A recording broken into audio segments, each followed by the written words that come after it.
ಈ ರೆಸಿಪಿ ನಾನು ಇನ್ಸ್ಟಾಗ್ರಾಮ್ ಪೇಜಲ್ಲಿ ನೋಡಿದ್ದೆ, ತುಂಬ ವೈರಲ್ ಆಗಿದ್ದಂತಹ ವಿಡಿಯೋ ಇದು.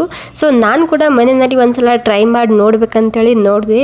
ಎಷ್ಟು ರುಚಿಯಾಗಿ ಇತ್ತು ಅಂದರೆ ನಾವೇನು ಹೋಟೆಲ್ಗೆ ಹೋಗಿ ಆರ್ಡರ್ ಮಾಡಿ ತಿಂತೇವಲ್ಲ ಅಷ್ಟೇ ರುಚಿಯಾಗಿತ್ತು ಈ simple and easy mushroom curry recipe. ಇದನ್ನು ನೀವು ರೋಟಿ, ಚಪಾತಿ, ಅನ್ನ ಎಲ್ಲದಕ್ಕೂ ಹಾಕೊಂಡು ತಿನ್ಬೋದು. ಜಸ್ಟ್ ಒಂದು 15-20 ನಿಮಿಷದಲ್ಲಿ ಮಾಡ್ಕೋಬೋದು. ಮತ್ತು ಯಾವುದೇ ಗ್ರೇವಿ ಮಾಡಬೇಕಂತೇನಿಲ್ಲ, ಟೊಮೆಟೊ ಬೇಕಿಲ್ಲ, ನೀರು ಬೇಕಿಲ್ಲ, ಹಾಗೆಯೇ ಮಾಡ್ಕೋಬೋದು ಈ ರೆಸಿಪಿ. ಇಲ್ಲಿ ನಾನು ಒಂದು 1/4 ಕಿಲೋ ಮಶ್ರೂಮ್ ತೊಗೊಂಡಿದ್ದೀನಿ.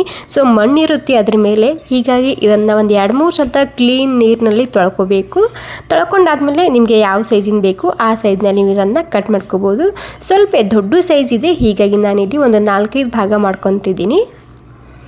ಓಕೆ, ಇವಾಗ ಮಶ್ರೂಮ್ ಕಟ್ ಮಾಡ್ಕೊಂಡು ಆಗಿದೆ. ಇಷ್ಟೇ ತೊಗೋಬೇಕಂತೇನಿಲ್ಲ, ನಿಮ್ಗೆ ಎಷ್ಟು ಬೇಕಷ್ಟು ತೊಗೋಬೋದು. ಮತ್ತು ಪನ್ನೀರ್ ಇಷ್ಟ ಇದ್ದರೆ ಅದು ಕೂಡ ಒಂದು ಸ್ವಲ್ಪನೇ ನೀವು ಇದರಲ್ಲಿ ಆ್ಯಡ್ ಮಾಡ್ಕೋಬೋದು. ಇವಾಗ ಮಶ್ರೂಮ್ ಕಟ್ ಮಾಡ್ಕೊಂಡು ಆದಮೇಲೆ ನಾನಿಲ್ಲಿ ಕಡಾಯಿನಲ್ಲಿ ಒಂದು 4-5 ಚಮಚ ಎಣ್ಣೆ ಹಾಕ್ತಿದ್ದೀನಿ. ಎಣ್ಣೆ ಬಿಸಿ ಆದಮೇಲೆ ಒಂದು 3-4 ಈರುಳ್ಳಿನ ಈ ರೀತಿ ಉದ್ದುದ್ದಾಗಿ ಕಟ್ ಮಾಡ್ಕೊಂಡು ಹಾಕೋಬೇಕು. ಈ ಈರುಳ್ಳಿ ಪೂರ್ತಿಯಾಗಿ ಕೆಂಪಾಗಬೇಕು, ಅಂದರೆ ಗೋಲ್ಡನ್ ಬ್ರೌನ್ ಆಗೋ ತನಕ ಹುರ್ಕೋಬೇಕು. ಗ್ರೇವಿಗೆ ತುಂಬ ಸರಿಯಾಗಿ ಕಲರ್ ಬರುತ್ತೆ. ಓಕೆ ನೋಡಿ, ಈ ರೀತಿ ಪೂರ್ತಿಯಾಗಿ ಕೆಂಪಾಗಬೇಕು. ಕೆಂಪಾದ್ಮೇಲೆ ಇದನ್ನು ಪ್ಲೇಟ್ನಲ್ಲಿ ಹಾಕಿಡ್ತಿದ್ದೀನಿ. ಸ್ವಲ್ಪ ತಣ್ಣಗಾದ್ಮೇಲೆ ಮಿಕ್ಸಿ ಜಾರ್ನಲ್ಲಿ ಹಾಕ್ಕೊಂಡು ಪೇಸ್ಟ್ ಮಾಡ್ಕೋಬೇಕು. ಪೇಸ್ಟ್ ಮಾಡುವಾಗ ಇಲ್ಲಿ ನೀರು ಹಾಕ್ಕೋಬಾರ್ದು. ಸೊ ಹಾಗೇನೆ ಇದನ್ನು ಪೇಸ್ಟನ್ನ ಮಾಡ್ಕೋಬೇಕಾಗುತ್ತೆ. ಓಕೆ, ಇವಾಗ ಈರುಳ್ಳಿ ಪೇಸ್ಟ್ ಹಾಕ್ತಿದ್ದೀನಿ. ಅದ್ರ ಜೊತೆಗೆ 1 ಚಮಚ ಧನಿಯಾ ಪೌಡರ್ ಅಂದರೆ ಕೊತ್ತಂಬರಿ ಬೀಜದ ಪೌಡರ, 1 ಚಮಚ ಮಸಾಲೆ ಖಾರ ಹಾಕ್ತಿದ್ದೀನಿ. ಚಿಕನ್, ಮಟನ್ ಮಸಾಲೆ ಇದ್ದರೆ ಅದು ಕೂಡ ಹಾಕ್ಕೋಬೋದು. ಒಂದು ಸ್ವಲ್ಪ ಅರಿಶಿನ, ಹಾಗೆ ಶುಂಠಿ ಮತ್ತು ಬೆಳ್ಳುಳ್ಳಿ ತುರ್ಕೊಂಡು ಹಾಕ್ತಿದ್ದೀನಿ, ಅಂದರೆ ತುರಿದು ಸೇರಿಸ್ತಿದ್ದೀನಿ. ಸ್ವಲ್ಪ ಜೀರಾ ಪೌಡರ, ಹಾಗೆ ಗರಂ ಮಸಾಲ ಹಾಕ್ಕೊಂಡಿನಿ.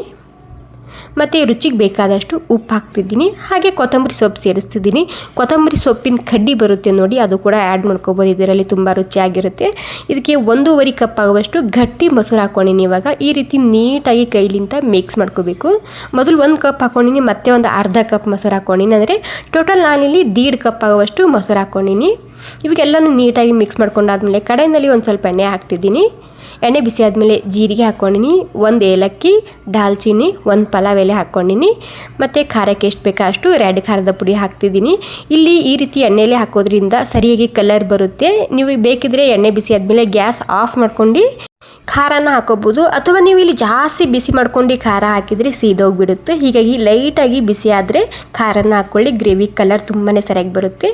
ಮತ್ತು ಖಾರ ಹಾಕಿದ ಮೇಲೆ ಗ್ಯಾಸ್ ಚಾಲು ಮಾಡ್ಕೋಬೋದು ನೀವಿಲ್ಲಿ. ಇವಾಗ ಏನಿಲ್ಲ, ಮೊಸರು ಇರುತ್ತೆ ಅಲ್ವಾ, ಸೊ ಹೀಗಾಗಿ ಇದನ್ನು ಹಾಕಿದ ಮೇಲೆ ಒಂದು 2-3 ನಿಮಿಷ ಹಾಗೆಯೇ ಮಿಕ್ಸ್ ಮಾಡ್ಕೊತ ಕುದಿಸ್ಕೊಂಡು ತೊಗೋಬೇಕು ಇದಕ್ಕೆ.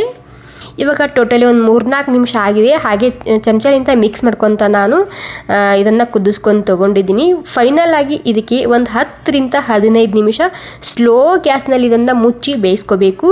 ತುಂಬಾ ಸಾಫ್ಟ್ ಆಗುತ್ತೆ ಇಲ್ಲಿ ನಾವು ಹಾಕಿದಂತಹ ಈ ಮಶ್ರೂಮ. ಓಕೆ ನೋಡಿ, ಇವಾಗ ಒಂದು 5 ನಿಮಿಷ ಆಗಿದೆ. ಇದನ್ನು ಒಂದ್ಸಲ ಮಿಕ್ಸ್ ಮಾಡ್ಕೊತಿದ್ದೀನಿ. ಇದಕ್ಕೆ ಟೋಟಲಿ ನೀರು ಹಾಕೋ ಅವಶ್ಯಕತೆಯೇ ಇಲ್ಲ, ಮೊಸರು ಹಾಕಿರ್ತೀವಲ್ಲ, ಸೊ ಅದರಲ್ಲೇ ಇದು ಬೇಯುತ್ತೆ.